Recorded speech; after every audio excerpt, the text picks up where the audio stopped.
it's tough finding direction. I think especially in Singapore when you're told that like this is how you get to be successful and this is what success looks like. And if you don't pick what you want from the time that you're 16? Even before that, 14, right? Like you either do science or arts and that's what you do for the rest of your life.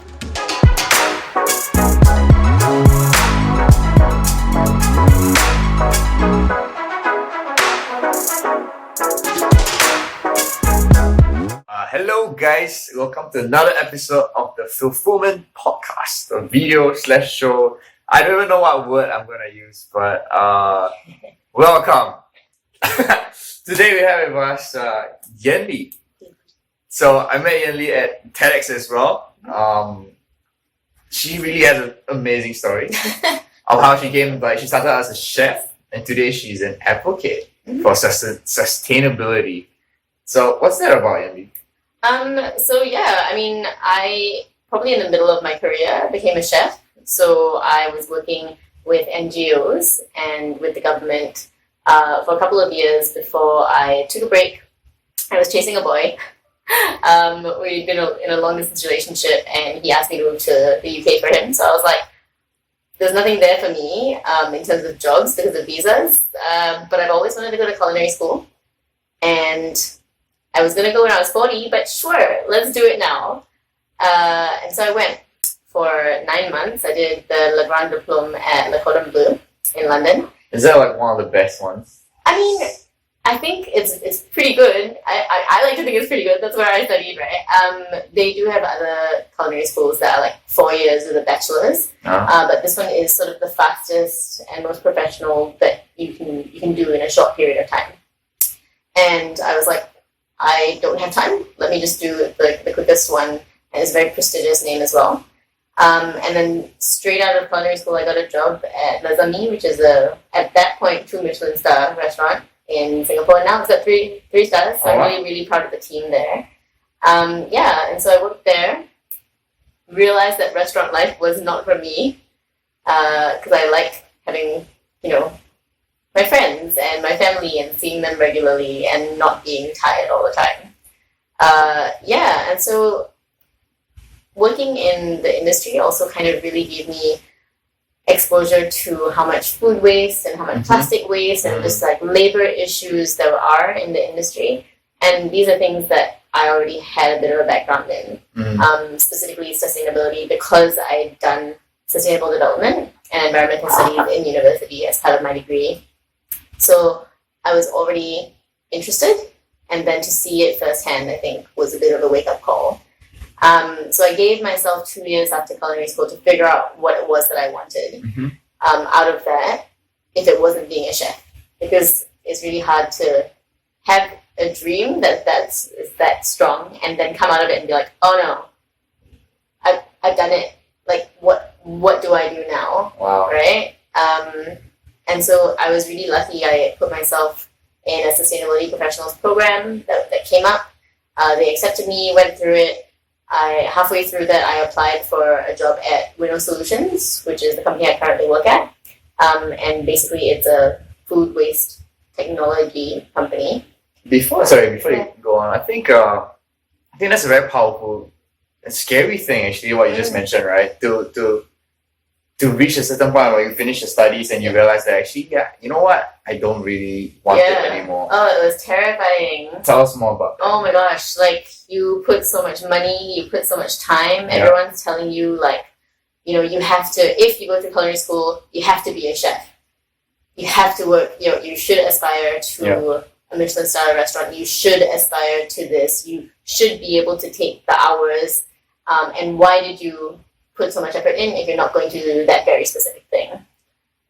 So the pressure was really on, and I think that everybody kind of expected me to just jump into being a chef because they think it's very glamorous. Right. It's not. It is potentially the least glamorous job I can think of because you're constantly tired, you're constantly stressed. It's amazing in so many ways, I will say.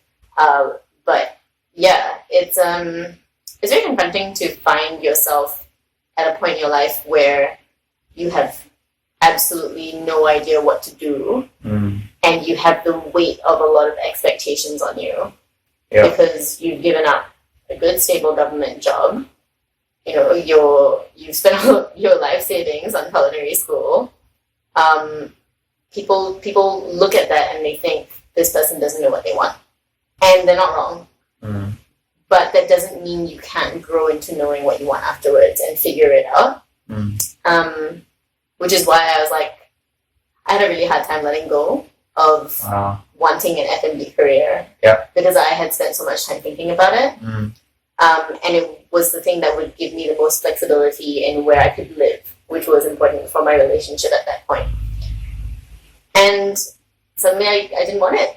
So I had to figure out, Right. you know, what then would give me flexibility and give me all those things that I wanted, but also not be in the kitchen.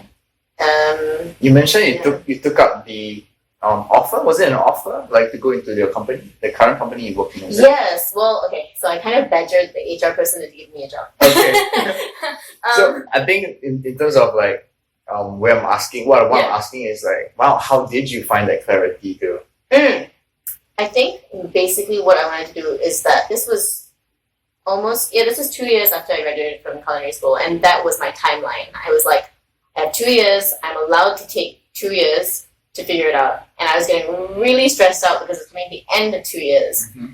I had worked in a restaurant, I had tried freelance consulting, I had worked in a food factory, a food manufacturer, and then for the last 6 months of that 2 years, I was not doing anything. I was playing around, doing some like chocolate work, a bit of freelance, a bit of baking, and that's when I was like, look, clearly I know I want to work in food. I know a lot about it. I'm really passionate about it. I have educated myself in it. It's one of the things that I can talk about non-stop if you let me. I know that's what I want to do. But where have I come from? What can I use? And so I literally signed up my email inbox. I created a new email just to sign up to a whole bunch of newsletters just about food, about technology, about sustainability. Those are the things that I was really interested in. And I would look through all of those newsletters. And I found Winnow, this company. And I found the HR person in charge, Zena, who's great, and on LinkedIn, and I sent her my CV, just sort of like cold open.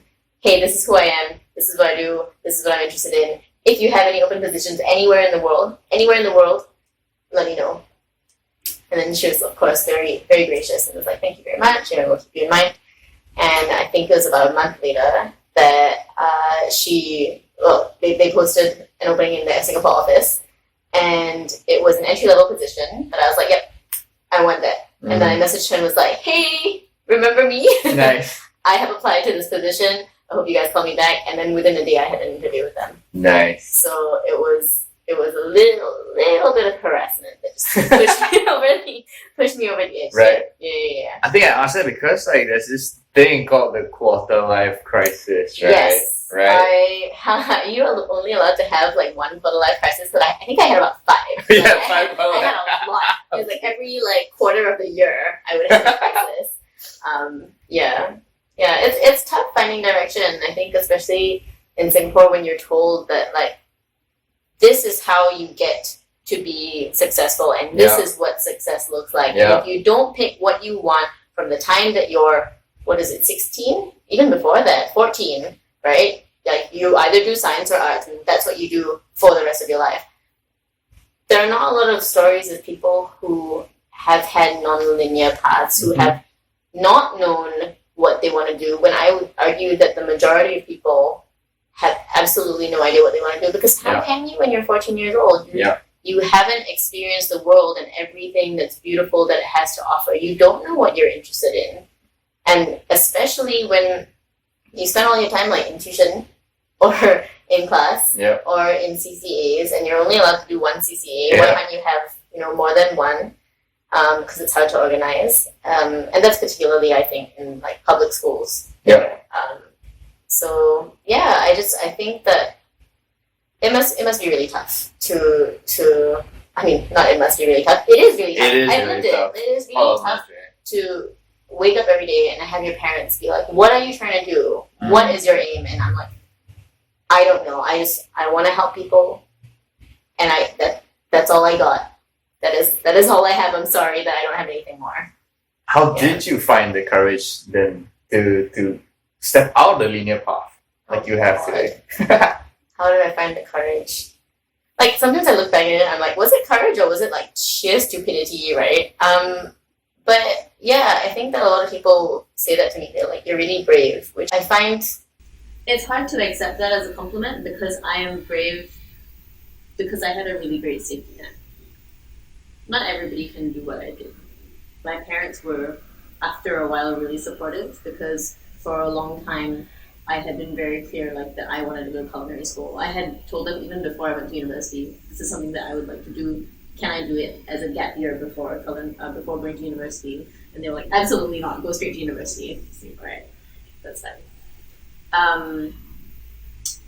But because I had been baking consistently and I was actually running a business on the side while I was working for the government, just like a casual thing for friends and family, but it got to a point that was so huge that I would come back from my job at 7 p.m., have a really quick dinner, I start baking at 7:30, I bake till 2 a.m., wake up in the morning, go to work, rinse and repeat, you know? So they knew I was serious about it, and I think that they were brave to put their trust in me.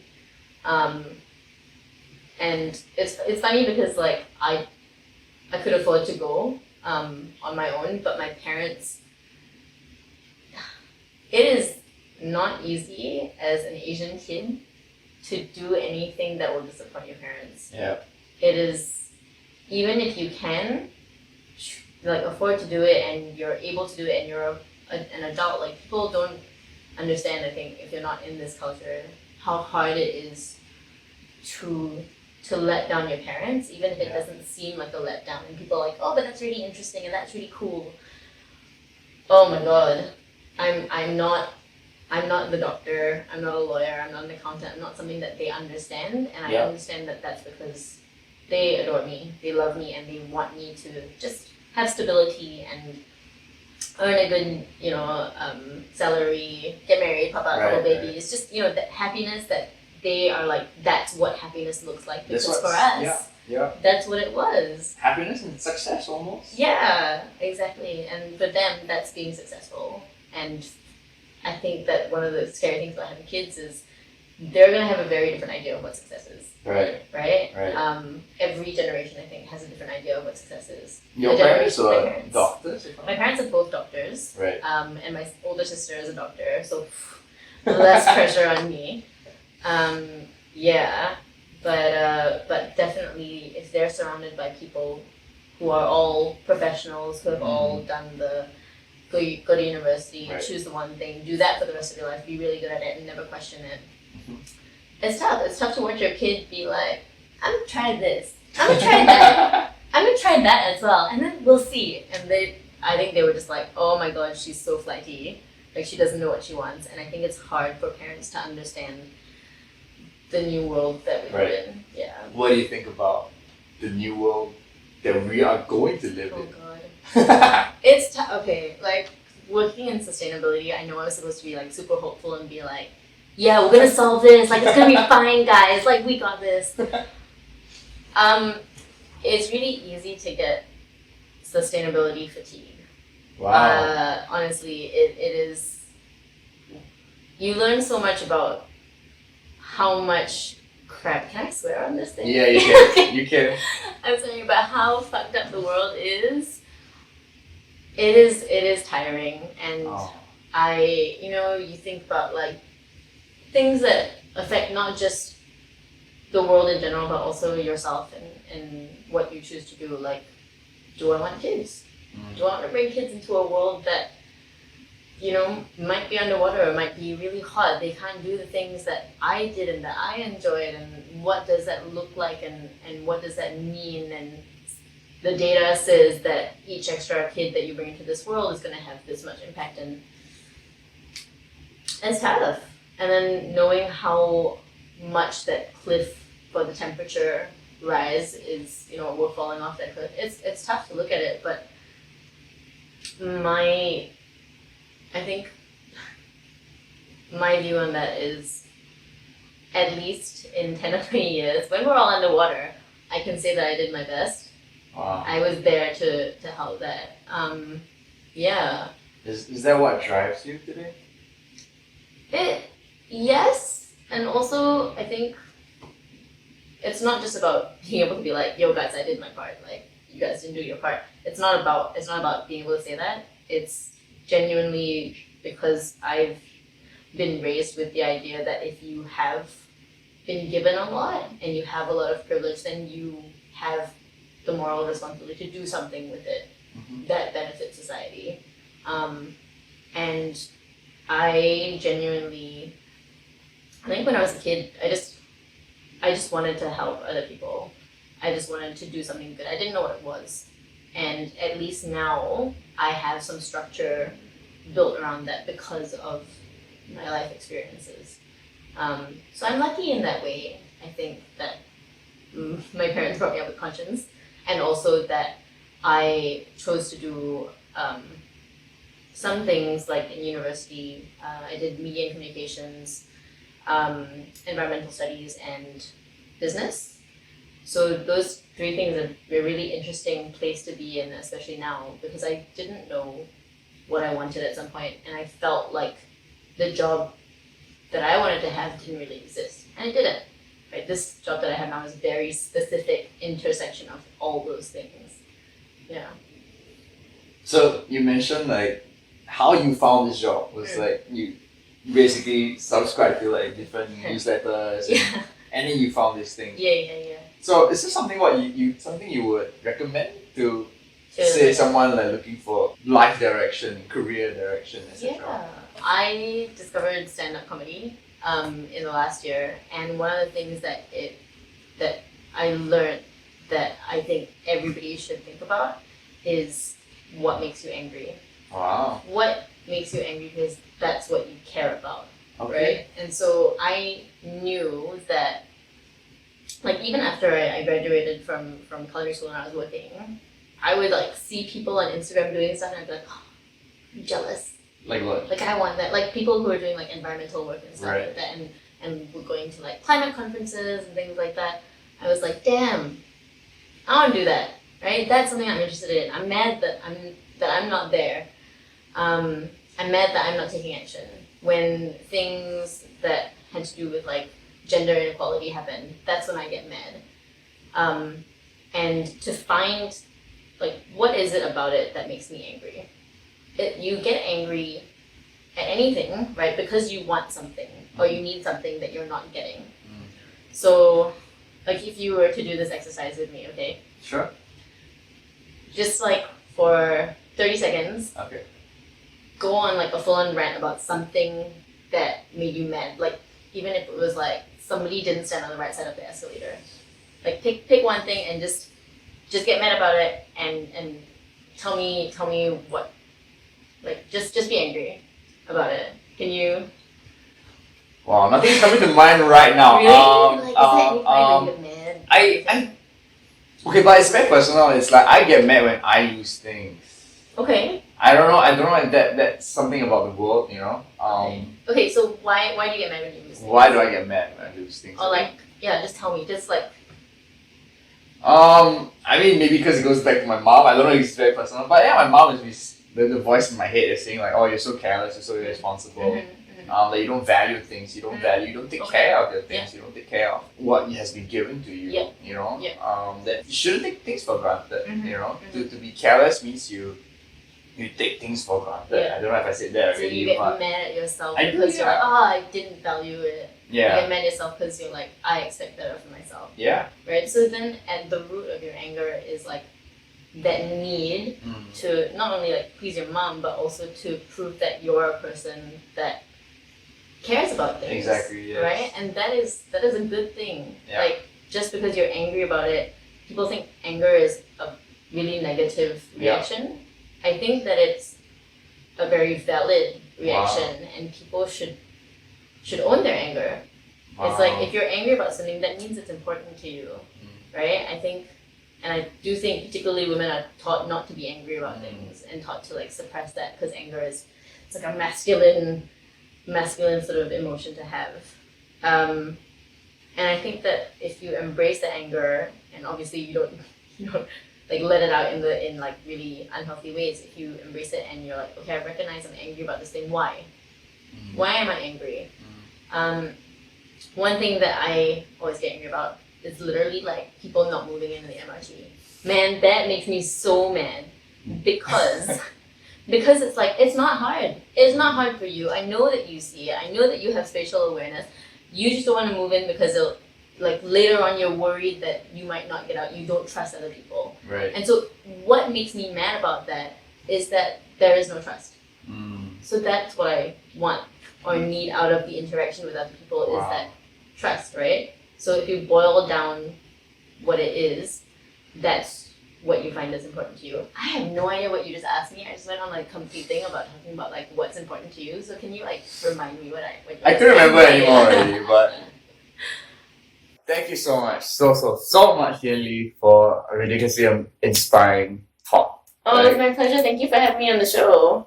So I think like the last thing I want to talk about, the last thing I want to ask you actually is like, what should someone like me who has not invested any time or energy into sustainability, what's one small thing I can do? I think a small thing that you and everybody else who doesn't like really talk about environmental sustainability, what you can do is actually have one meal a day that does not have any meat or fish in it. Just go vegetarian for one meal a day. Yeah, it's a great thing for the environment. Alright guys, you heard the lady. So, all her details will be in the description. So, we'll see you the next time on the Fill-Fullment show. Catch you around.